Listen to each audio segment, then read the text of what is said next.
When I was 23, I thought I had life figured out. I had just graduated from college in Indiana, working my first real job at a small marketing firm, renting a modest one-bedroom apartment, and spending most weekends driving out to the lake with friends.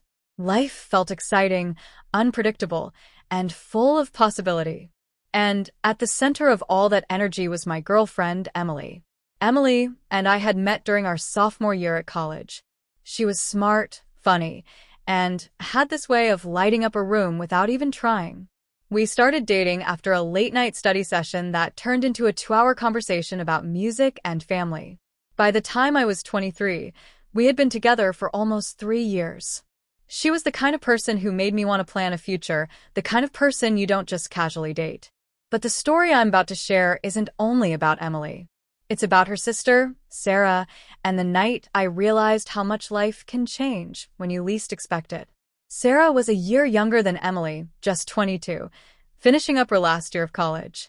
I had met her several times before during holidays and family gatherings. She was different from Emily in almost every way. Where Emily was organized and practical, Sarah was free-spirited and impulsive. Emily liked schedules and color-coded planners. Sarah liked road trips without maps and journals full of messy, beautiful sketches.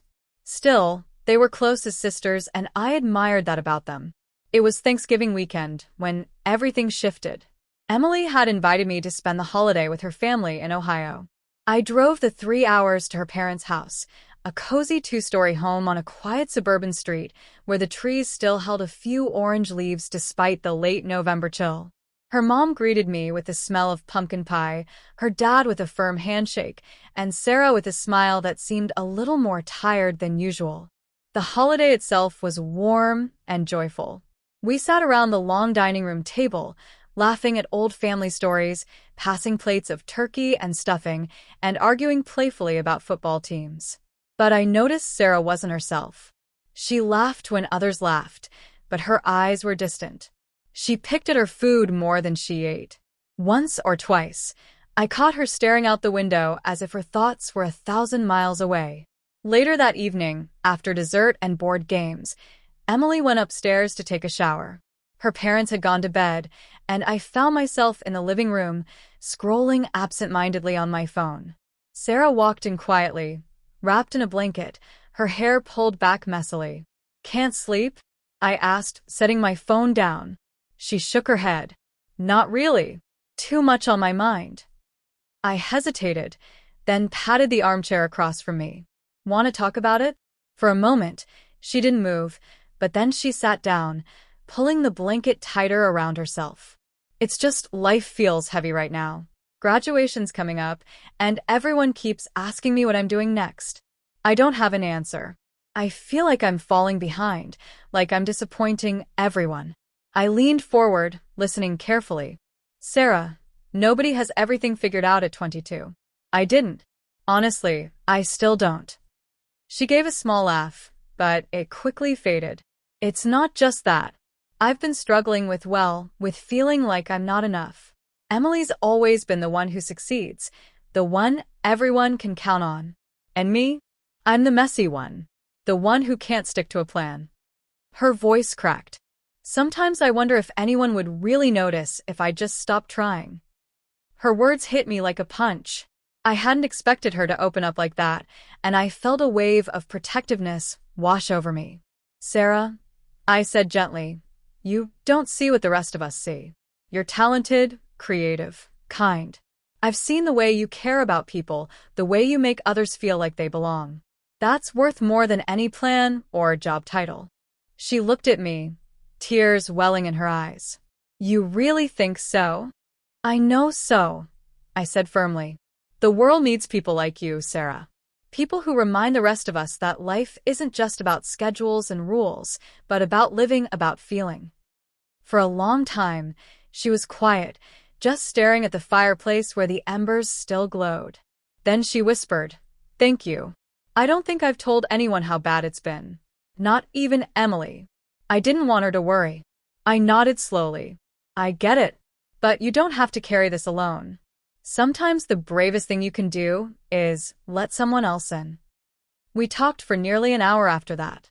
She told me about the pressure she felt at school, the nights she stayed up crying in her dorm, the fear of being left behind while everyone else moved forward.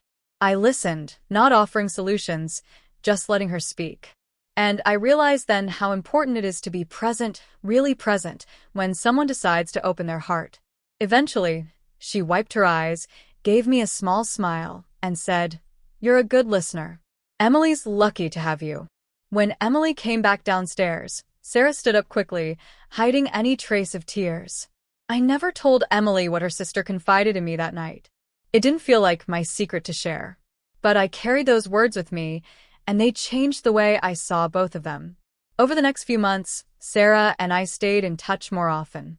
Not in a secretive way, but through occasional texts, checking in, asking how she was doing, sending encouragement before her exams.